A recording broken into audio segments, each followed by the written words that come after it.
அப்பா கிட்ட ஒரு வார்த்தை சொல்லிடுவோமா? எரிந்து கொண்டே இருப்பே எப்போதுமே உமக்கா,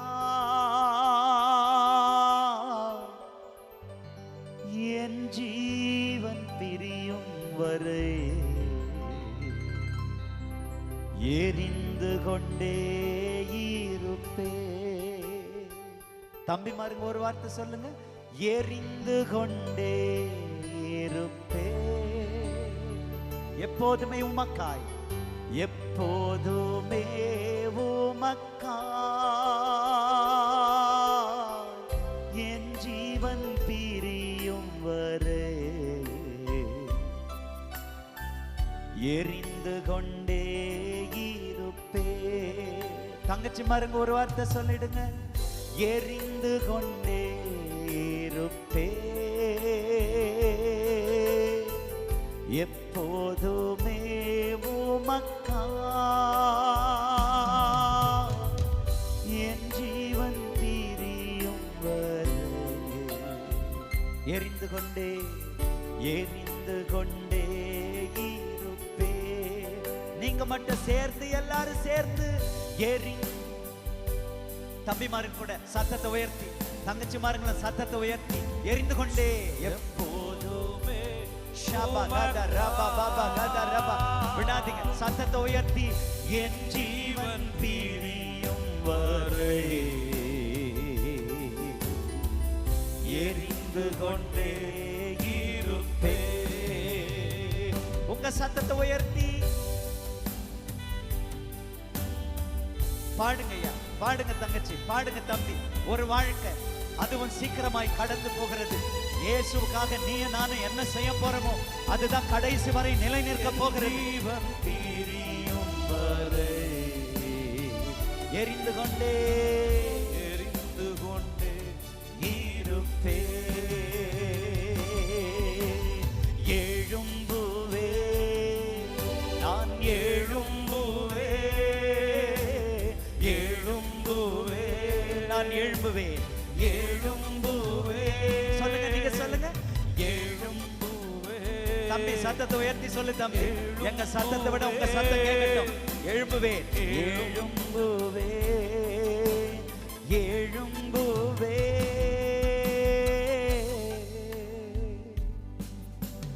கழுகு போல எழும்புவே, சீரகை அடித்து எழும்புவே, கழுகு போல, கழுகு போல எழும்புவே, சீரகை அடித்து எழும்புவே, எரிந்து கொண்டே இருப்பே எப்போதுமே உமக்கா, என் ஜீவன் பிரியும் வரை எரிந்து கொண்டே இருப்பே, எரிந்து கொண்டே இருப்பே எப்போதுமே உமக்கா, என் ஜீவன் பிரியும் வரை எரிந்து கொண்டே இருப்பே. அல்லேலூயா. பக்கத்துல கைப்பிடி சொல்லுங்க, கர்த்தர் உங்களை தெரிந்து கொண்டார். சொல்லுங்க தம்பி, கர்த்தர் உங்களை தெரிந்து கொண்டார். எதற்காக தெரிந்து கொண்டார் என்றால் அவருடைய துதியை சொல்லி வருவதற்காக தெரிந்து கொண்டார். நீங்களும் நானும் நெறிந்து போவதற்காக அல்ல, அவருக்காக எரிந்து பிரகாசிக்கிற விளக்காய் இருப்பதற்காக தெரிந்து கொண்டார். இந்த கேம்பினுடைய நோக்கமே பரிசுத்தவான்கள் எல்லாம், தகப்பன்மார்கள் எல்லாம் உபவாசம் பண்ணி ஜெபம் பண்ணி இந்த டாபிக்கை ஆண்டவர் கொடுத்திருக்கிறார். வேறு மனுஷி வேறு மனுஷன். அல்லேலூயா. வேறு மனுஷன் வேறு மனுஷி அப்படின்னா நீங்க குழம்பிக்கவே வேணாம். ஒவ்வொரு நாளும் ஆண்டவரே உங்க பிரசனத்துல நான் ஊறிக்கிட்டே இருக்கணும். பக்கத்துல பாசலுங்க, அவருடைய பிரசனத்துல ஊறிக்கிட்டே இருங்க, மாறிக்கிட்டே இருப்பீங்க. நீங்க வேறு மனுஷனா மாறிடுவீங்க. எத்தனை பேருக்கு அந்த வாழைக்காய் பஜ்ஜி ரொம்ப பிடிக்கும்? வாழைக்காய் பஜ்ஜி பிடிக்குமா? அது எப்படி இருக்கும்னா, வாழைக்காய் பஜ்ஜி ஆகிறதுக்கு முன்னாடி வாழைக்காவை எடுத்து அதை அப்படியே சீவி பக்கத்துல ஒரு கடலை மாவை எடுத்து அப்படியே பிசைஞ்சு அதுல ஒரு கேசரி பவுடரை போட்டு உப்பை போட்டு காரம் போட்டு. யாராவது வாழைக்காய் பஜ்ஜி செய்வீங்களா? தங்கச்சிமாருங்க செய்வீங்களா? புளி சேர்ப்பீங்களா வாழைக்காய் பஜ்ஜிக்கு? சேர்க்க மாட்டீங்க, வாயில வைக்க முடியாது. இந்த வாழைக்காய் பஜ்ஜியை அந்த கடலை மாவுல அப்படியே கொஞ்ச நேரம் அப்படியே ஊற வச்சு, அப்புறம் வாணலை வச்சு, அப்புறம் எண்ணெயை ஊற்றி அடுப்பை பற்ற வச்சு நல்லா எண்ணெயை நல்லா கொதிக்க வச்சு ரொம்ப நேரமா ஊறிக்கிட்டு இருந்தது பாருங்க. அந்த வாழைக்காய் பஜ்ஜி ஆகிறதுக்கு முன்னாடி கடலை மாவுல அதை எடுத்து உள்ள போட்ட உடனே என்ன ஆயிடுதுன்னா, கொஞ்ச நேரத்துல சுவை மாறி விடுகிறது, மனம் மாறி விடுகிறது, நிறம் மாறி விடுகிறது. பக்கத்துல பார்த்து சொல்லுங்க, உங்க சுவை மாறும், உங்க மனம் மாறும், உங்க நிறம் மாறும். எப்பொழுது என்றால் அவருக்குள்ளே ஊறும் போது. இது இந்த ப்ராசஸை தான் மேரினேட் என்று சொல்வார்கள். பக்கத்துல பார்த்து சொல்லுங்க, மேரினேட். மேரினேட்ன்றதுன்னா வேற ஒண்ணுமே இல்லை தம்பி. இப்ப வாழைக்காவுக்குள்ள இப்ப பஜ்ஜி இருக்கா, கடலை மாவு வெந்த பிறகு கடலை மாவுக்குள்ள இப்ப வாழைக்காய் இருக்கான்னு தெரியல, ரெண்டு ஒன்னா ஒட்டிக்கிச்சு இல்ல. சீத்தாப்பழம் எத்தனை பேர் சாப்பிட்டு இருக்கிறீங்க? சீத்தாப்பழத்துக்குள்ள கொட்டை இருக்கா, கொட்டைக்குள்ள சீத்தாப்பழம் இருக்கா? ஒரு மாதிரி குழப்பமா இருக்குல்ல. அப்புறம் எத்தனை பேர் இப்ப சாப்பிட்டு வரும்போது நம்ம என்ன ஊறுகாய் சாப்பிட்டு வந்தோம் இல்லையா, எலுமிச்சம் ஊறுகாய்.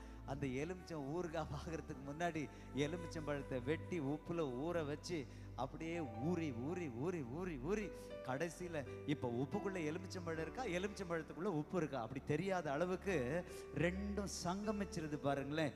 அப்படி தேவ பிள்ளைகள் இந்த டீன் ஏஜ்ல, இது இந்த 10 பருவன்றது ரொம்ப முக்கியமான வயசு. இந்த வாழ்க்கையிலேயே ஒட்டுமொத்த வாழ்க்கை பயணத்துக்கே இந்த டீன் ஏஜ் தான் ரொம்ப ரொம்ப முக்கியம். அதனாலதான் பிரசங்கி 12:1 இந்த பிரசங்கி ஆக்கியோன் சாலமோன் எழுதும்போது, நீ உன் வாலிப பிரயாயத்தில் உன் சிருஷ்டிகரை நினை. பக்கத்துல பார்த்து சொல்லு, தம்பி நண்பா வாலிப வயசுல இயேசுவை நினைச்சுக்கோ. நண்பி சிசி வாலிப வயசுல இயேசுவை நினைச்சுக்கோ. ஏன் நினைக்கிற அப்படின்னா, இந்த வாலிப வயசு பயங்கர சேலஞ்சிங்கான வயசு. யாரை நினைக்கணுமோ அவங்கள பிசாசு நினைக்க வைக்க மாட்டான், அவங்கள மறந்துரு அப்படின்னுவான். ஆனா யாரை நினைக்க கூடாதோ அவங்கள நினைக்க வைப்பான். இது ரொம்ப ஒரு மாதிரி கிரிட்டிக்கலான ஒரு ஸ்டேஜ். இந்த சூழ்நிலையில் எங்கள் அப்பா அம்மா பார்க்குறாங்க, எங்கள் பாஸ்டர் பார்க்குறாங்க, எங்கள் ஸ்தாபனம் பார்க்குது. அப்படி இல்லை, உங்களை என்னையும் படைத்த ஒருவர் பார்க்கிறார். அவர் உங்களை பார்த்து கொண்டே இருக்கிறார். ஏனென்று சொன்னால், உங்களை கொண்டு இந்த தேசத்தில் ஒரு பெரிய கிரியைகளை கர்த்தர் நடப்பிக்கணும்னு ஆசைப்படுறாரு. எத்தனை பேர் ஆசைப்படுறீங்க? ஆண்டவரே உங்களுக்காக நான் எரிந்து கொண்டே இருக்கேன், நான் அர்ப்பணிக்கிறேன்னு எத்தனை பேர் கையை உயர்த்துறீங்க? அப்படியே சொல்லுங்க, எரிந்து கொண்டே இருப்பே எப்போதுமே எப்போதுமே உமக்கா என் ஜீவன் பிரியும் வரை. சொல்லுங்க, எரிந்து கொண்டே எரிந்து கொண்டே இருப்பே, எரிந்து கொண்டே இருப்பே எப்போதுமே உமக்கா என் ஜீவன் பிரியும் வரை. எரிந்து கொண்டே இருப்பேன், நான் எரிந்து கொண்டே இருப்பேன். யோவானை பத்தி வாசிக்கிறப்ப, அவன் எரிந்து பிரகாசிக்கிற விளக்காய் இருந்தான் என்று வசனம் சொல்லுகிறது. திருச்சபையில் இருக்கிற மக்கள் அவருக்காக எழும்பி பிரகாசித்து கொண்டே இருக்க வேண்டும். அதுக்கு ஒண்ணுமே இல்லை. ஆண்டவரே நினைக்கிறது எப்படின்னா, அவர் பிரசனத்துல நனையிறது தான் நினைக்கிறது. அவர் பிரசனத்துல எப்படி நனைய முடியும் அப்படின்னா, டெய்லி எழுந்துக்கோங்க.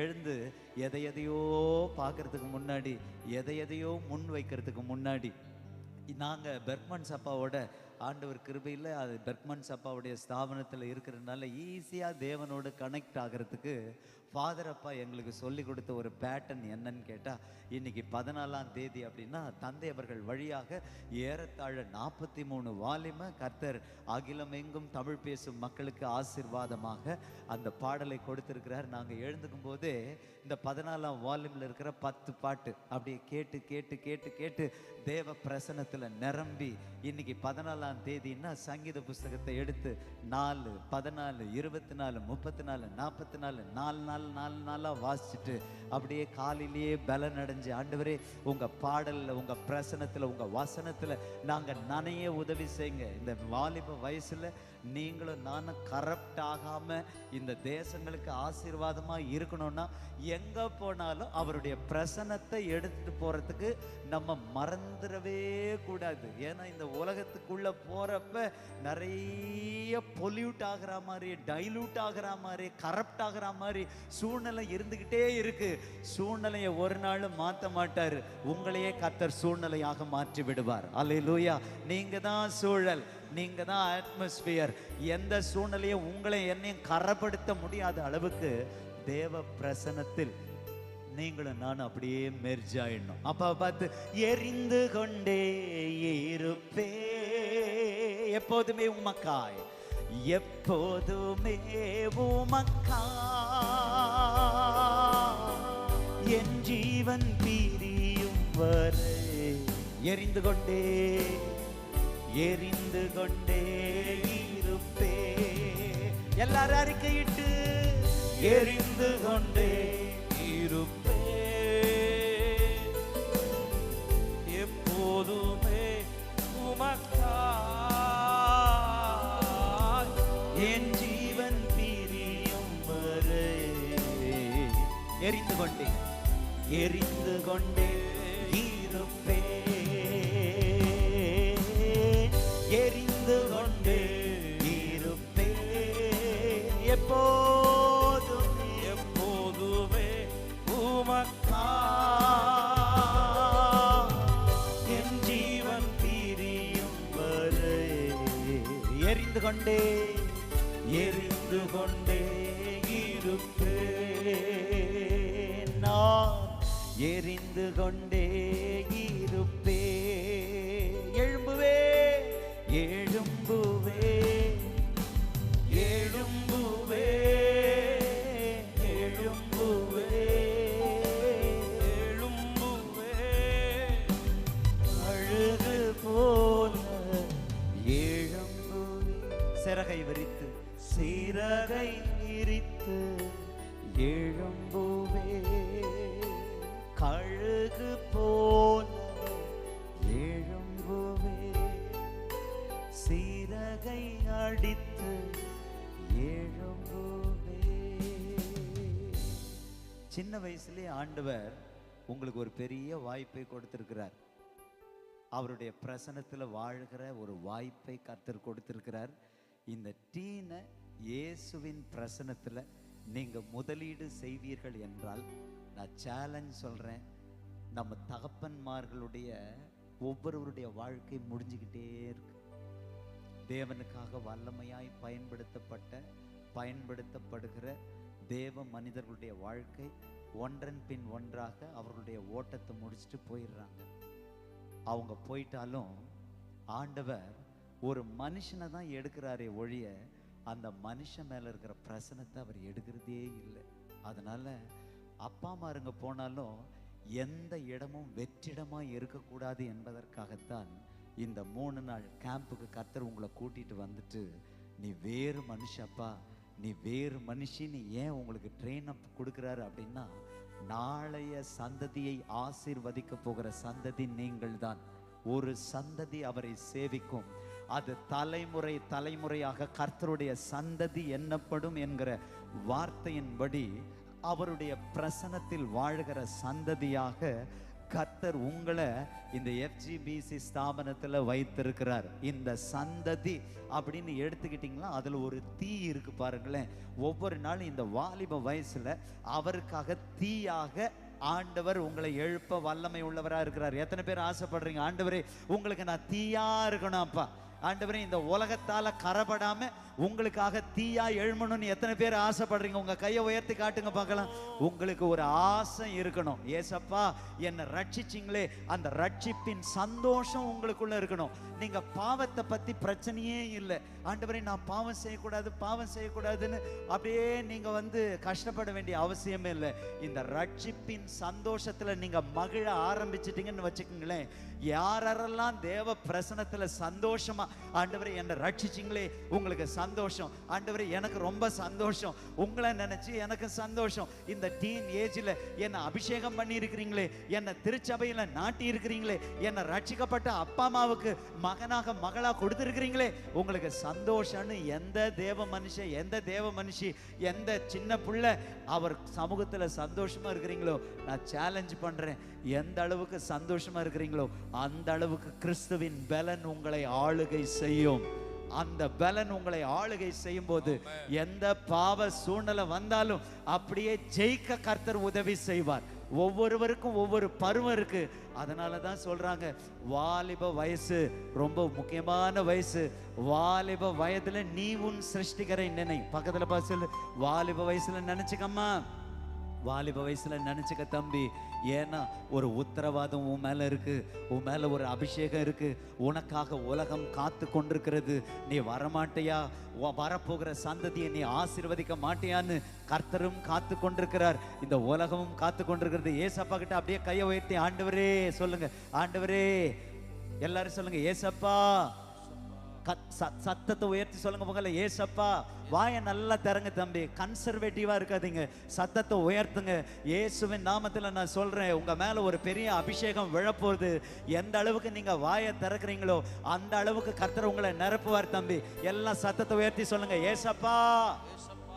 சின்ன சாமுவேல் போல, எரேமியாவை போல, எஸ்தரை போல, தெபோராளை போல இந்த வாலிப வயசுல என்ன அர்ப்பணிக்கிறாப்பா. வாழ போறது நான் இல்ல, கிறிஸ்துவே எனக்குள்ள இருந்து வாழுங்கப்பா. என்னை அர்ப்பணிக்கிறேன், இந்த உன்னத பணிக்காக என்னை அர்ப்பணிக்கிறேன், இந்த உன்னத பணிக்காக என்னை அர்ப்பணிக்கிறேன். சொல்லுங்க பார்க்கலாம். எரிந்து கொண்டே இருப்பே எப்போதுமே உமக்கா. சொல்லிக்கிட்டே இருங்க, எரிந்து கொண்டே இருப்பே எப்போதுமே உமக்காய், எப்போதுமே உமக்காய். என் ஜீவன் பிரியும் வரை எரிந்து கொண்டே இருப்பே, எரிந்து கொண்டே இருப்பே எப்போது உமக்காய், எப்போதுமே உமக்காய். என் ஜீவன் பிரியும் வரை எரிந்து கொண்டே இருப்பே, நான் எரிந்து கொண்டே இருப்பே, நான் எரிந்து கொண்டே இருப்பே. சர்ச்சில் 2 கூட்டம் இருக்கிறாங்க. நம்பர் 1 கூட்டம், ஏசப்பா நான் உங்களை நம்பி வரேன். பக்கத்தில் போய் சொல்லுங்க, 2 கூட்டம். 2 விரல் காட்டும் மகள், 2 கூட்டம். 2 கூட்டத்தில் ஒரு கூட்டம், ஏசப்பா நான் உங்களை நம்புறேன் அப்படின்னு வரக்கூடிய கூட்டம் ஒரு கூட்டம். ஆனா இன்னொரு கூட்டம் என்ன கூட்டம்னு கேட்டா, ஏசப்பா நம்மளை பார்த்து சொல்லுவாரு, நான் உன்னை நம்ப முடியுமா அப்படின்னு. பக்கத்துல பார்த்து கேளுங்க, ஏசப்பா உங்களை நம்ப முடியுமா? Can God trust you? பக்கத்துல பார்த்து கேளுங்க தம்பி, தங்கச்சிமா பக்கத்துல பார்த்து கேளுங்க, கேன் காட் ட்ரஸ்ட் யூ? நிறைய பேர் ஆரம்பம் எப்படி இருக்குன்னா, ஏசப்பா நான் உங்களை நம்புறேன் அப்படின்னு தான் எல்லாரும் சர்ச்சுக்குள்ள வருவாங்க. அது ஒரு கூட்டம். ஆனா இந்த வாலிப நாட்கள்ல இயேசு உன்னை நம்புகிறார், இயேசு உன்னை நம்புகிறார். எப்படி ஆபிரகாமின் தேவன், ஈசாக்கின் தேவன், யாக்கோபின் தேவன், யோசேப்பின் தேவன், சாமுவேலின் தேவன், சிம்சோனின் தேவன், பவுலின் தேவன் சொன்னாரோ, உன்னுடைய பேர் போட்டு என் பேர் போட்டு நான் ஜூடாவின் தேவன், நான் FGBCக்கு தேவன், FGBCல இருக்கிற வாலிபர்களுக்கு தேவன் சொல்ல முடியுமா? அந்த அளவுக்கு தேவன் சொல்லணும் அப்படின்னா, ஆண்டவரே உங்களுக்குள்ள நான் ஊரை என்னை அர்ப்பணிக்கிறேன் அப்பா. சாத்ராக், மேஷாக், ஆபேத், நேகோவை எடுத்துக்கிட்டீங்கன்னா, அந்த வாலிப வயசுல நேபுகாத் நேச்சார் ஒரு பெரிய பொற்சலையை உண்டாக்கி எல்லாரும் தண்டனிட்டு பணியுங்கள் என்று சொல்லும் போது எல்லாரும் கல்விமான்கள், நிபுணர்கள், அரசியல் தலைவர்கள், அவங்க இவங்க எல்லாரும் ராஜாவின் கட்டளைக்கு கீழ்ப்படிஞ்சு எல்லாம் அப்படியே மண்டிடுறான்.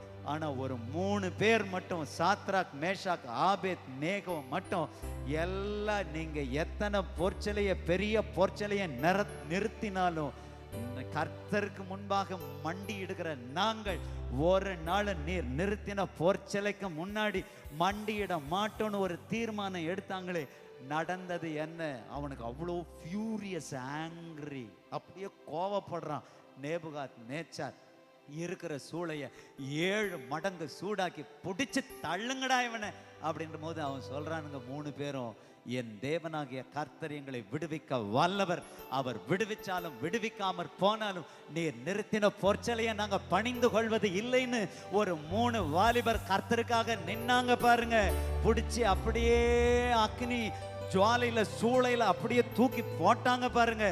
4வது மனுஷனாய், 4வது ஆளாய் ஆவியானவரே வந்து அவங்கள ப்ரொடெக்ட் பண்ணி, அந்த நெருப்பு வாசனை கூட, அந்த முடி கூட கருகாம, அந்த வாசனை கூட வராம அந்த வாலிபர்களை காத்ததற்கு காரணம் என்னவென்றால், ஊர்ல நிறைய பேர் அவரை நம்பினாங்க.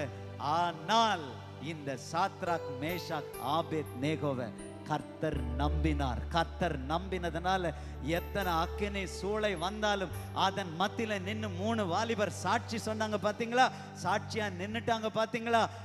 அகில பாபிலோனே கர்த்தர் மயமாய் மாறிவிட்டது. இன்றைக்கு இந்தியாவுக்கு நீ தேவை. பக்கத்துல பார்த்து சொல்லுங்க, இந்தியாவுக்கு நீங்க தேவை.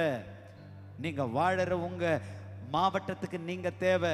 உங்களை கொண்டுதான் உங்க மாவட்டத்துல கர்த்தர் மாபெரும் எழுப்புதலை உண்டாக்க வல்லமை உள்ளவராக இருக்கிறார்.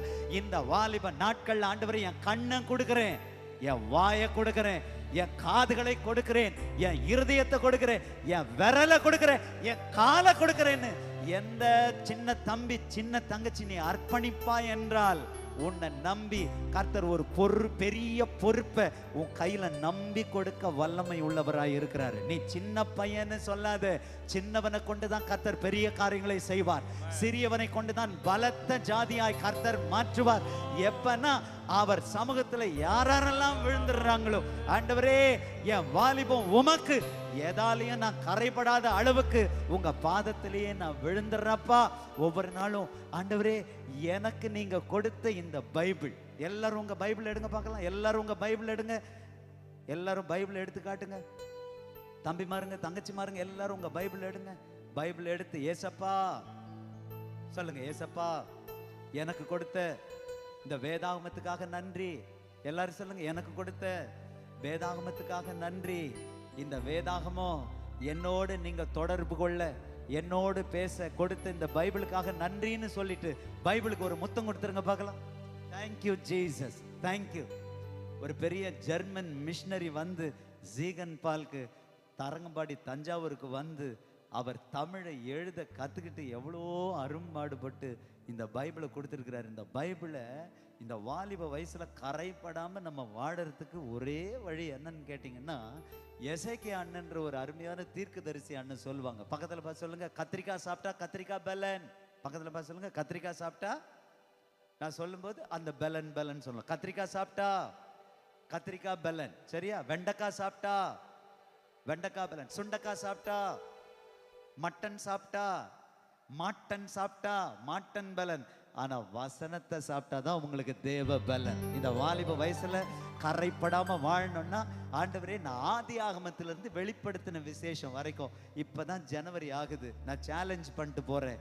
இந்த ஜனவரியிலிருந்து டிசம்பருக்குள்ள ஒரு நேரம் தான் சொல்றேன், ஆதி ஆகமத்திலிருந்து வெளிப்படுத்தின விசேஷம் வரைக்கும் நான் சிஸ்டமேட்டிக்கா வாசிக்க விரும்புறப்பா. ஏசப்பா சமூகத்துல எத்தனை பேர் பொருத்தனை செய்ய போறீங்க? கையை உயர்த்தி, ஆண்டவரை பொருத்தனை செய்யறதை விட கூட நான் ஆசைப்படுறேன்பான்னு சொல்லுங்க. பெர்க்மன் சப்பா சொல்லுவாங்க, நீங்க ஆசைப்பட்டா தோசை உங்களுக்கு வரும். கையை உயர்த்தி சொல்லுங்க பார்க்கலாம். ஏசப்பா ஆதி ஆகமத்திலிருந்து வெளிப்படுத்தின விசேஷம் வரைக்கும் நான் என்னை வாசிக்க என்னை அர்ப்பணிக்கிறேன். சிஸ்டமேட்டிக்கா ஆண்டவரே ஆதி ஆகமத்திலிருந்து வெளிப்படுத்தின விசேஷம் வரைக்கும் டெய்லி வாசிக்கிறப்ப ஏதோ சும்மா வாசிச்சுட்டு போகக்கூடாது. ஒரு பேனா எடுத்துக்கணும், ஒரு மார்க்கர் வச்சுக்கிறணும், ஒரு நோட்டை கையில வச்சுக்கிறணும். கர்த்தர் என்ன பேசுறாரோ அதை அப்படியே எழுதி எழுதி எழுதி எழுதி வைக்கணும். எப்ப?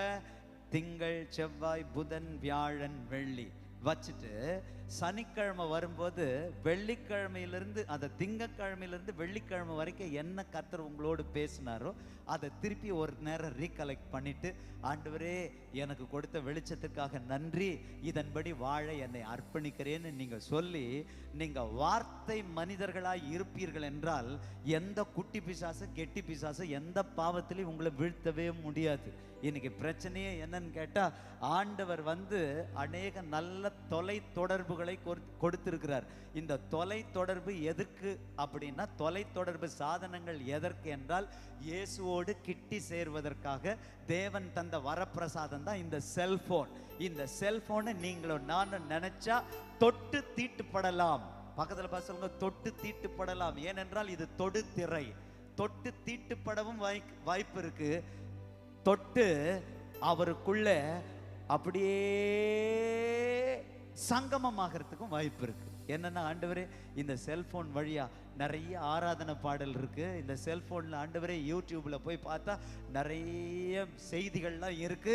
ஆண்டவரே அதுக்குள்ள நாங்க எங்களை அப்படியே ஊரை எங்களுக்கு உதவி செய்யுங்க. ஒவ்வொரு நாளும் உங்க சமூகத்துக்கு இது எனக்கு உதவியா இருக்கும் என்றால் இதை யூஸ் பண்ணி நான் தீட்டுப்படாம உங்களுக்குள்ள நான் மெர்ஜாக மேரினேடாக என்னை அர்ப்பணிக்கிறேன்னு நீங்க சொல்லுவீங்கன்னா, நீங்க ஆசைப்பட்டா ஆண்டவர் நிச்சயமா உங்க ஆசையை அப்படியே ஃபுல்ஃபில் பண்ணுவார். உங்களுக்கு நான் சொல்லிட்டு போறேன், ஒரு நேரம் ஈஸியா என்னால படிக்க முடியும் அப்படின்னா இன்னும் ஒரு டெக்னாலஜி இருக்கு.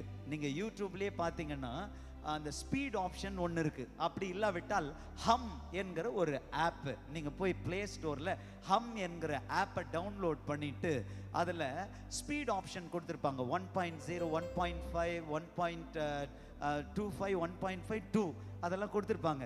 நீங்க அதை கேட்க கேட்க கேட்க கேட்க வசனத்தை கேட்க கேட்க கேட்க கேட்க உங்களுக்குள்ள அப்படியே தேவ பிரசனை இறங்கி வரும். ஷார்ட்கட்டே ஒண்ணுமே இல்லை ஆவிக்குரிய வாழ்க்கையில. மந்திரத்துல மாங்காய் காய்க்கவே காய்க்காது. இந்த வாலிப வயசுல உங்க கண்ணை ஆண்டவர்கிட்ட கொடுத்துட்டு, உங்க வாயை ஆண்டவர்கிட்ட கொடுத்துட்டு, உங்க இருதயத்தை ஆண்டவர்கிட்ட கொடுத்துட்டு, ஆண்டவரே இந்த வசனத்தின் வழியா என்னோடு பேசுங்க. அந்த வசனத்தை படிக்கிறதுக்கு முன்னாடி 119 சங்கீதம் 18 உமது வேதத்தில் உள்ள அதிசயங்களை நான் பார்க்கும்படிக்கு என் கண்களை திறந்தருளுங்கன்னு நீங்க ஒரு ஜெபம் பண்ணிட்டு வசனத்தை எடுத்து வாசிச்சு பாருங்க. ஒவ்வொரு நாளும் கர்த்தர் உங்களோடு பேசுவார், புது வெளிச்சத்தை கொடுப்பார், தூங்க வைக்க மாட்டார். தூங்குறவங்க கையை உயர்த்தி ஒரு அல்லேலூயா சொல்லுங்க பார்க்கலாம். தூங்கல, எல்லாரும் விழிச்சிருக்கிறீங்க, பிரைட்டா இருக்கீங்க. உங்களை பார்க்குறப்ப எனக்கு ரொம்ப சந்தோஷமா இருக்கு. தேவனுக்காக ஒரு சந்ததி எழும்பியே ஆக வேண்டும். அவருக்காக அவருடைய பிரசனத்தை சுமக்கிற ஒரு கிருபா பாத்திரங்கள் எழும்பியே ஆக வேண்டும். நாட்கள் இன்னும் ரொம்ப குறைவான நாட்கள். அவருடைய வருகை மிக சமீபமாய் இருக்கிறது. அதற்கு முன்னாடி இந்த தேசத்துல ஒரு பெரிய எழுப்புதலை கர்த்தர் உண்டாக்கி தர வல்லமை உள்ளவராக இருக்கிறார். இந்த உலகத்தில் இருக்கிற எல்லா மக்களும், இந்திய மக்கள் எல்லாரும் கர்த்தரே தெய்வம், கர்த்தரே தெய்வம் என்று பணிந்து ஆராதிக்க போகிற நாட்கள் வருகிறது. அதற்கு என்ன ஒரு கருவியா பயன்படுத்துங்க ஆண்டவரே. என்ன ஒரு அப்போஸ்தலனா மாத்துங்க, என்ன ஒரு தீர்க்கதரிசியா மாத்துங்க, என்ன ஒரு சுவிசேஷகனா மாத்துங்க, என்ன ஒரு பாஸ்டரா மாத்துங்க, என்ன ஒரு டீச்சரா மாத்துங்கன்னு நீங்க ஆசைப்படுவீங்கன்னா, நான் சொல்றேன், உங்களை கொண்டு மகிமையான காரியங்களை கர்த்தர் செய்ய வல்லமை உள்ளவராக இருக்கிறார். அல்லேலூயா. ஆண்டவர் 11 வயசுல ஒரு குட்டி பையனை, டீனேஜ் பாயை தொட்டார். அவனுக்கு பயங்கர நெஞ்சு வலி. அவன் பார்க்காத டாக்டர் இல்லை, போகாத வைத்திய சாலைகள் இல்லை. பழமொழி சொல்லுவாங்க, நோய்க்கும் பார்க்கணும் பேய்க்கும் பார்க்கணும் அப்படின்னு. அந்த பையனை கூப்பிட்டுட்டு போய் நோய்க்கும் பார்த்தாங்க, பேய்க்கும் பார்த்தாங்க.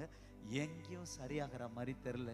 ஆனால் அந்த கிராமத்தில் ஒரு மனுஷர் ரட்சிக்கப்பட்டிருந்தார்.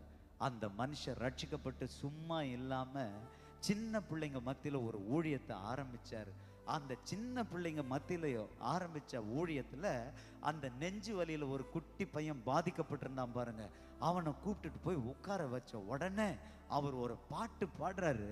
பாட்டு பாடின உடனே ஒரு தேவ பிரசனம் இறங்கி அவனை அப்படியே ஆண்டவர் தொட்டு அவன் மேல இருக்கிற எல்லா ஒரு அசுத்த கிரியைகளை கர்த்தர் அப்படியே மாத்தி அவனுக்கு ஒரு அபிஷேகத்தை தந்தாரு.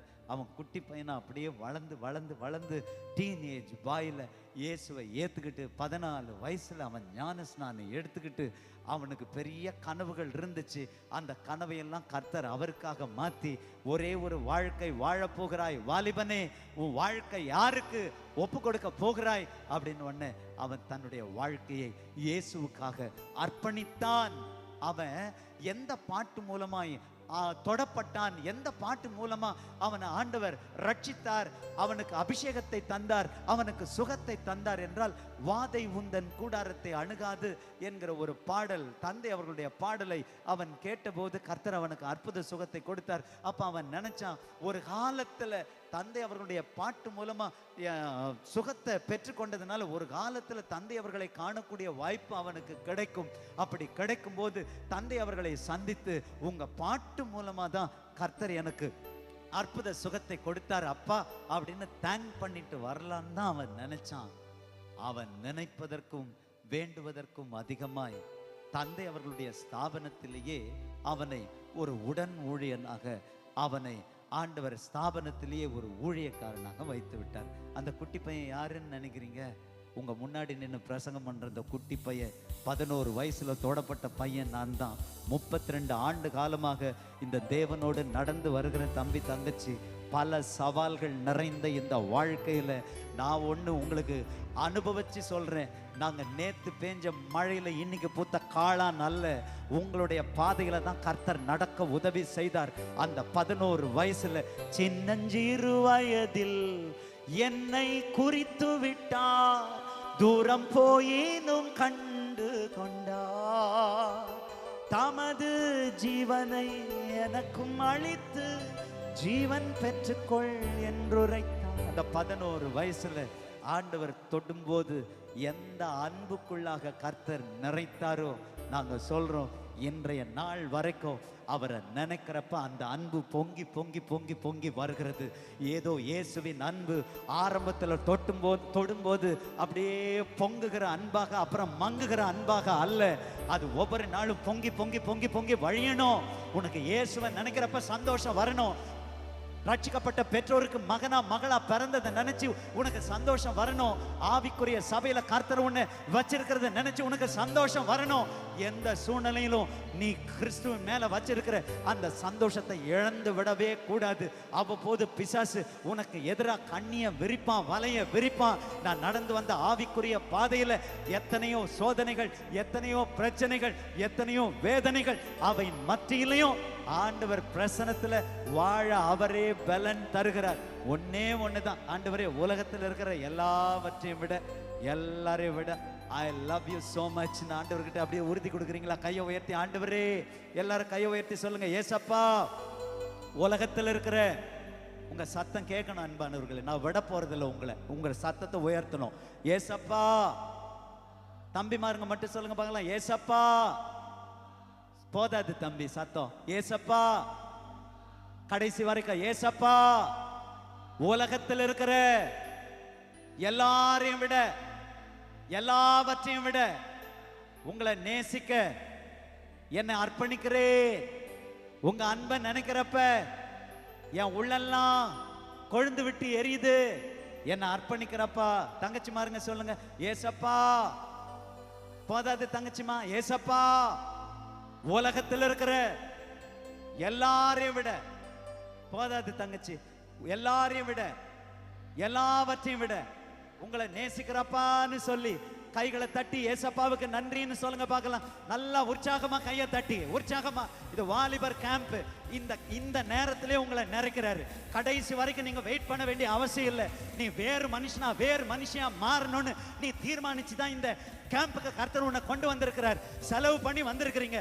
ஒவ்வொரு செகண்ட்லயும் கர்த்தர் உங்களை நிறைக்க வல்லமை உள்ளவராக இருக்கிறார். நீ ரொம்ப நாள் வெயிட் பண்ண வேண்டிய அவசியம் இல்லை. இந்த டீன் ஏஜ்ல ஆண்டவரே, என்னை உம்முடைய உன்னத பணிக்காக அர்ப்பணிக்கிறேன் அப்பா. என் கண்ணு உங்களுக்கு, என் வாய் உங்களுக்கு, என் காது உங்களுக்கு, என் இருதயம் உங்களுக்கு, என்னுடைய நரம்பு மண்டலம், எலும்பு மண்டலம் எல்லாம் உங்களுக்காக எழும்பட்டுன்னு நீ அர்ப்பணித்து விடுவாய் என்றால், நீ சரண்டராகி விடுவாய் என்றால், அந்த அன்பை நினைக்கிறப்ப உனக்கு சந்தோஷம் வந்துருச்சுன்னா நான் சொல்றேன், நீ இருக்கிற மாதிரி இருக்க போறது இல்லை. நீ இருக்கிற மாதிரி போறதே இல்லை. உன்னை கொண்டு மகிமையான காரியங்களை செய்ய ஆண்டவர் வல்லமை உள்ளவராக இருக்கிறார். தேவை என்னவென்றால், ஆண்டவரே நான் பெரிய ஞானியா இருக்க வேண்டிய அவசியம் இல்லை, நான் பெரிய கல்விமானா இருக்க வேண்டிய அவசியம் இல்லை, ஆண்டவரே நான் பெரிய குடும்பத்துல பிறக்கணும்னு அவசியம் இல்லை. ஒன்றே ஒன்றுதான், பாசம் நிறைந்த ஒரு இருதயம். எத்தனை பேர் ஏசப்பா உங்களை நினைக்கிறப்பவே எனக்கு பாசமா இருக்குப்பா, ஆண்டவரே உங்களை நினைக்கிறப்ப எனக்கு ஆசையா இருக்குன்னு இந்த டீன் ஏஜ்ல உங்களுக்கு எதெல்லாம் ஆசையா தோணுதோ அதையெல்லாம் ஒரு பக்கம் ஒதுக்கி வச்சுட்டு, ஏசப்பா என் ஃபர்ஸ்ட் லவ்வே நீங்க தான்ப்பா. அடிக்கடி பெர்க்மன்ஸ் அப்பா சொல்ற ஒரே ஒரு வார்த்தை என்னவென்றால், இயேசு தான் எனக்கு ஃபர்ஸ்ட். எல்லாரும் உங்க என்ன விரல் இது, என்ன விரல் இது, கட்டை விரல் அப்படியே காட்டுங்க பார்க்கலாம். ஏசப்பா நீங்க தான் எனக்கு ஃபர்ஸ்ட், நீங்க தான் எனக்கு பெஸ்ட், நீங்க தான் எனக்கு மஸ்ட். இந்த உலகம் ரஸ்ட், மற்றதெல்லாம் ரெஸ்ட். இந்த 5 விரல பார்க்குறப்ப நீங்க தான் எனக்கு ஃபர்ஸ்ட். சொல்லுங்க, நீங்க தான் எனக்கு ஃபர்ஸ்ட், நீங்க தான் எனக்கு பெஸ்ட், நீங்க தான் எனக்கு மஸ்ட், மற்றதெல்லாம் ரஸ்ட் ரெஸ்ட். இந்த வாழ்க்கை அவருக்குன்னு கொடுத்துரும் போது நான் சொல்றேன், நம்ம வாழற காலத்துல அவர் செய்த கிரியைகளை விட நம்ம செத்த பிறகு நம்ம வழியா ஆண்டவர் செஞ்ச கிரியை செத்த பிறகும் பேசிக்கொண்டே இருப்பார்கள். யோசுவா என்கிற ஒரு வாலிபன் அவன் இன்ட்ரோடியூஸ் ஆகிறதே எப்படி ஆகிறான்னா, அவன் மோசேயின் ஊழியக்காரனாக அறிமுகமாகிறான். எல்லாத்தையும் விலைக்கு சொல்றதுக்கு நமக்கு நேரம் இல்லாததுனால வீட்டில் போய் யோசுவா புஸ்தகத்தை படிங்க. சிஸ்டமேட்டிக்கா நீங்க படிச்சுக்கிட்டு வந்தீங்கன்னா பலிபீடத்திலிருந்து பாஸ்டர்ஸ் பேசுற எல்லா வசனமும் உங்களுக்கு அத்துப்படி ஆகும். அதனால பொருத்தனையோடு போறீங்க. ஆண்டவரே நான் அதிகமா வேதம் வாசிச்சு வாசிச்சு வாசிச்சு உங்க பிரசனத்தை கேரி பண்ணிக்கிட்டே போகணும், உங்க மகிமையை நான் கேரி பண்ணிக்கிட்டே போகணும். எல்லாமே எதுக்குள்ள இருக்குன்னா வார்த்தைக்குள்ளதான் இருக்கு, வார்த்தைக்குள்ளதான் துதி இருக்கு, வார்த்தைக்குள்ளதான் ஜெபம் இருக்கு, எல்லாமே மெர்ஜா இருக்கு. சகல பிரஸ்தாபத்தை பார்க்கலும் அவருடைய வார்த்தையை தான் அவர் மகிமைப்படுத்தி இருக்கிறார். யோசுவா என்கிற வாலிபன் இன்ட்ரோடியூஸ் ஆகிறது எப்படி ஆகிறான் என்றால், அவன் ஒரு மோசேயின் ஊழியக்காரனாக ஆரம்பமாகிறான். ஆனால் அவன் முடிவு எப்படியாக இருக்கிறது என்றால், அவன் கர்த்தரின் ஊழியக்காரனாய் முடிக்கிறான். ஆரம்பம் எப்படி இருந்தாலும் சரி, ஆனா முடிவு சம்பூர்ணமாய் கர்த்தர் மாற்றி தர வல்லமை உள்ளவராக இருக்கிறார். அற்பமான ஆரம்பமா இருக்கலாம், ஆனா முடிவு சம்பூர்ணமாய் கர்த்தர் மாற்றி தர வல்லமை உள்ளவர். இந்த மனுஷனுடைய கேரக்டரிஸ்டிக் என்னன்னு கேட்டா, அவன் ஆசரிப்பு கூடாரத்தை விட்டு பிரியாதிருந்த ஒரு தேவ மனுஷனாய் காணப்பட்டால். இந்த வாலிப வயசுல ஆண்டவரே நீங்க தான் எனக்கு ஃபர்ஸ்ட், நீங்க தான் எனக்கு பிரியம், இந்த உலகத்தில் இருக்கிற எல்லாவற்றையும் விட எல்லாரையும் விட ஆண்டவரே உங்க கூடாரம், உங்க பிரசனம், ஆண்டவரே உங்க பெட்டிக்கு முன்னாடி அமருவது தான் எனக்கு பிரியம்னு வாழ்ந்தாரு. பாருங்களேன், அவனை அதே ஸ்தானத்திலே கர்த்தர் வைக்கல, அவனை உயர்த்தி உயர்த்தி உயர்த்தி உயர்த்தி உயர்த்தி மகிழ்ந்தார். பிரியா அவனை பார்த்தா அப்படியே ஒவ்வொரு நாளும் அந்த ஆசரிப்பு கூடாரத்தை விட்டு பிரியாதிருந்தான். ஒவ்வொரு நாளும் இந்த உலகத்தை விட்டு பிரிந்திருந்தான். பக்கத்துல பார்த்து சொல்லுங்க, பிரியாதிருந்தான், பிரிந்திருந்தான். அதே போல வசனத்தின் மீது பிரியமாயிருந்தான். 3 P மறந்துடாதீங்க. நம்பர் 1 P, ஆசரிப்பு கூடாரத்தை விட்டு யோசுவா பிரியாதிருந்தான். Number 1 P. நம்பர் 2 P என்னவென்றால், இந்த உலகம் என்னை கரப்படுத்த முடியாது, இந்த உலகத்தின் மேல எனக்கு எந்த ஒரு பற்று இல்லைன்னு சொல்லி இந்த உலகத்தை விட்டு, உலகத்தில் வாழ்ந்தாலும் உலகத்தை விட்டு பிரிந்திருந்த தேவ மனுஷனாய் காணப்பட்டான். நம்பர் 3, அதான் யோசுவா பார்த்து 1:8 ஆண்டவர் சொல்லுவார், இந்த நியாயப்பிரமாண வார்த்தை உன் வாயை விட்டு பிரியாது இருக்கட்டும் யோசுவா. எப்பெல்லாம் இந்த வார்த்தை உன் வாயை விட்டு பிரியாது இருக்கிறதோ, நீ என்னென்னலாம் கையிட்டு செய்கிறையோ அதுல எல்லாத்தையும் சக்சஸ் ஆண்டவராகிய நான் தருவேன். உனக்கு நிறைய யுத்தம் இருக்கும். உலகத்துல வாழறப்ப டீன் ஏஜ்ல நிறைய யுத்தம் இருக்கும். கண்ணுல யுத்தம் இருக்கும், வாயில யுத்தம் இருக்கும், இந்த விரல்ல நிறைய யுத்தம் இருக்கும். தம்பி தங்கச்சி, நான் என்ன சொல்றேன்னு உனக்கு நல்லா புரியும். ஆனா இந்த யுத்தத்துல நீங்களும் நானும் ஜெயிக்கணும்னா ஒரே வழி, கர்த்தருடைய வேதத்தின் மேல பிரியமாயிருந்து இரவும் பகலும் அவருடைய வேதத்தில் தியானமாய் இருக்கிற மனுஷன் பாக்கியவான். எப்படி காலைல அண்ணன் வழியா கர்த்தர் பேசினாரோ, கர்த்தர் நம்மோடு கூட தான் எப்போதுமே இருக்கிறார், அது ஒரு அனுபவம். ஆனால் எப்போதும் நான் அவரோடு இருக்கிறேனே, அது மகிமையான தேவ அனுபவம். ஆண்டவரை நம்பி வரமே அது ஒரு அனுபவம். ஆனால் தேவன் ஒருத்தனை நம்பிட்டாருன்னு வச்சுக்கோங்க. இந்த யோசுவாவை பார்த்து ஆண்டவர் சொன்னார், டே நான் உன்னை நம்பிட்டேன். சூரியனை பார்த்து பேசுறா, சூரியனை பார்த்து பேசுனா சூரியன் நிக்குது. சந்திரனை பார்த்து பேசு, சந்திரன் நிக்குது. ஒரு அண்ட சராசரங்களை படைத்த ஆண்டவர் சொன்னார், நீ என்ன சொல்றியோ அதுக்கு நான் எஸ் சொல்றேன். ஆண்டவருடைய வார்த்தைக்கு இந்த டீன் ஏஜ்ல நீங்க எஸ் ஆண்டவரே அப்படின்னு எஸ் சொல்ல சொல்ல சொல்ல சொல்ல ஒரு குறிப்பிட்ட காலம் வரும். அப்ப ஆண்டவர் சொல்லுவார், நீ சொல்றா இப்ப மகா நீ சொல்லு, மக நீ சொல்லு, நான் கேட்கிறேன்னு சொல்லக்கூடிய அளவுக்கு வசனம் சொல்லுது. கர்த்தருடைய சொற்படி மோசே செய்தான். அப்புறம் கொஞ்ச நேரம் கழிச்சு படிச்சீங்கன்னா மோசேயுடைய வார்த்தையின்படி கர்த்தர் செய்தார். இது ஒரு அனுபவம், அது ஒரு அனுபவம். இந்த டீன் ஏஜ் ஒரு பிரஷியஸான ஏஜ். இதை முழுசா இயேசுவுக்காக கொடுத்துட்டு சிலர் சொல்லுவாங்க, இந்த வாலிப வயசுலயாடா இயேசுவை தேடுற, எல்லாத்தையும் இந்த உலகத்தை அனுபவிச்சுட்டு அப்புறம் இயேசுவுக்கு வாழ்க்கையை கொடு அப்படின்னு சொல்லுவாங்க. 60 வயசு 70 வயசு ஆன பிறகு பேசணும்னு நினைச்சாலும் பேச முடியாது. கையெல்லாம் அப்படியே நடுங்கும், நரம்பு தளர்ச்சி ஆயிடும். அந்த வயசுல இல்ல, இந்த பிரைம் டைம்லயே அப்பா உங்களுக்காக என் வாழ்க்கையை அர்ப்பணிக்கிறேன் அப்பா. இந்த கிறிஸ்துவ குடும்பத்துல பிறந்ததுனாலயோ ஆவிக்குரிய சபையில நான் ரட்சிக்கப்படாம கூட இருக்க வாய்ப்பு இருக்கு. ஆனா இந்த வேளையில ஆண்டவரே, நான் எங்க அம்மா அப்பாவுக்கு கிறிஸ்துவ குடும்பத்துல பிறந்ததுனால நான் கிறிஸ்தவன் அல்ல. உங்களுக்குள்ள நான் மறுபடியும் பிறக்கணும். உங்க மேல தனிப்பட்ட விதத்துல எனக்கு பாசம் பெருகணும். என்னை அர்ப்பணிக்கிற அப்பான்னு சொல்லி உண்மையா இந்த உன்னத பணிக்காக இந்த வாலிப நாட்கள்ல என் கண்ணை இயேசுவுக்கு கொடுத்துடுறேன், என் வாயை இயேசுவுக்கு கொடுத்துடுறேன், என் காதுகளை இயேசுவுக்கு கொடுத்துடுறேன், என் இருதயத்தை இயேசுவுக்கு கொடுத்துட்டு இரவும் பகலும் அவருடைய வேதத்தில் பிரியமா இருக்க போறேன்.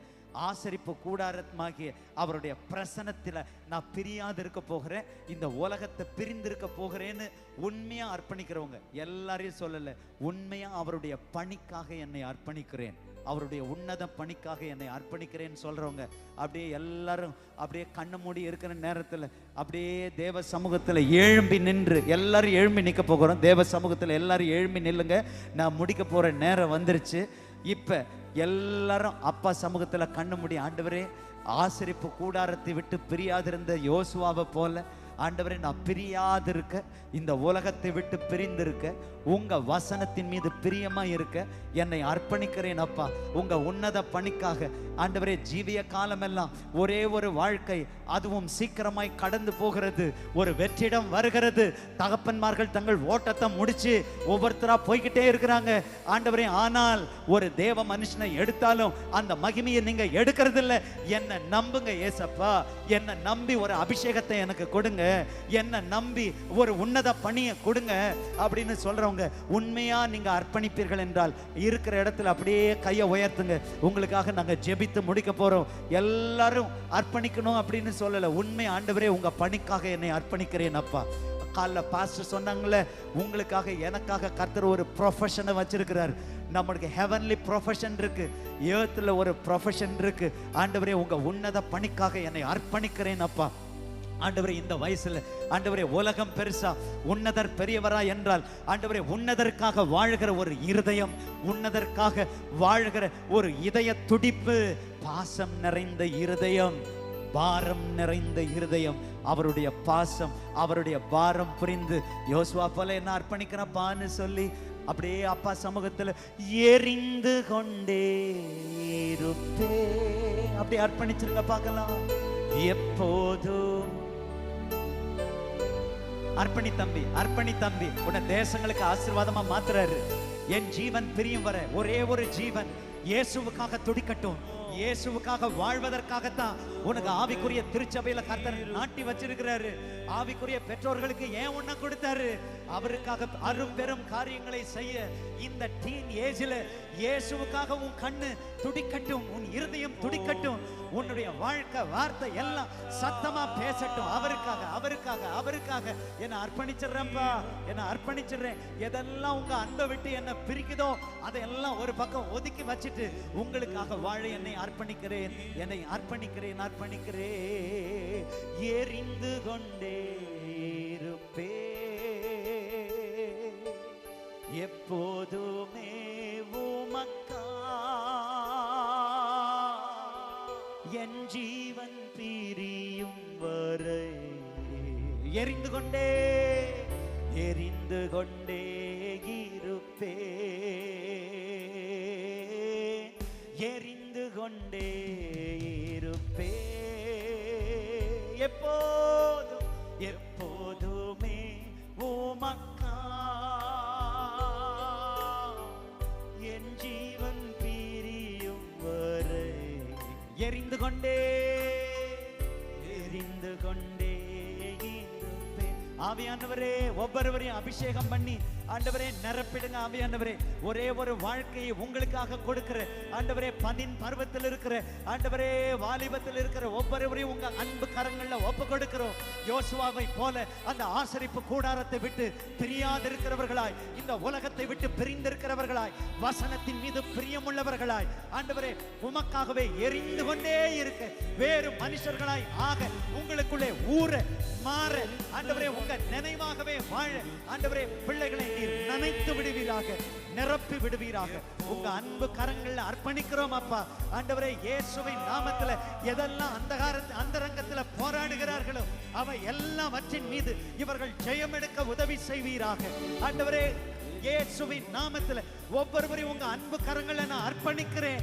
இனி நீதிக்கும் அநீதிக்கும் சம்பந்தம் இல்லாமல், இருளுக்கும் ஆண்டவரே ஒளிக்கும் ஐக்கியம் இல்லாமல், அந்த இருளுக்கு எந்த ஐக்கியம் இல்லாமல் உங்களுக்காக ஒளியின் பிள்ளைகளாக, வேறு மனிதர்களாக, வேறு மனுஷியாய் இருப்பார்களாக என்று ஆண்டவரே உம்முடைய அபிஷேகம் நிறைந்த அன்பு கரங்கள்ல ஒவ்வொருவரையும் அர்ப்பணிக்கிறேன் அப்பா, அர்ப்பணிக்கிறேன். இங்க இருக்கிற ஒவ்வொருவரையும் அப்போஸ்தலர்களாக, தீர்க்க தரிசிகளாக, சுவிசேஷகர்களாக, மேய்ப்பர்களாக, போதகர்களாக எழுப்பி இந்த உலகம் எங்கும் பயன்படுத்துங்க. உங்க அன்பு கரங்களில் அர்ப்பணிக்கிறோம். ஒரே ஒரு வாழ்வு, அது சீக்கிரமாய் கடந்து போகிறது. உமக்காக மக்கள் எழும்புவார்களாக, உமக்காக எழும்பி பிரகாசிக்கிற நட்சத்திரங்களாய் இருப்பார்களாக. கோணலும் மாறுபாடும் உள்ள சந்ததியின் நடுவில் குற்றமற்ற சந்ததிகளாக, உம்முடைய சமூகத்தில் வாழுகிற சந்ததிகளாக இருக்க நான் அன்பின் கரங்களில் அர்ப்பணிக்கிறேன். எங்க ஜெபத்தை எல்லாம் கேட்கிற உங்களுக்கு நன்றி. இயேசுவின் நாமத்தில் உங்க இன்ப பிரசனத்தில் அர்ப்பணித்து ஜெபித்து ஜெயம் எடுக்கிறோம் பிதாவே. ஆமென். God bless you.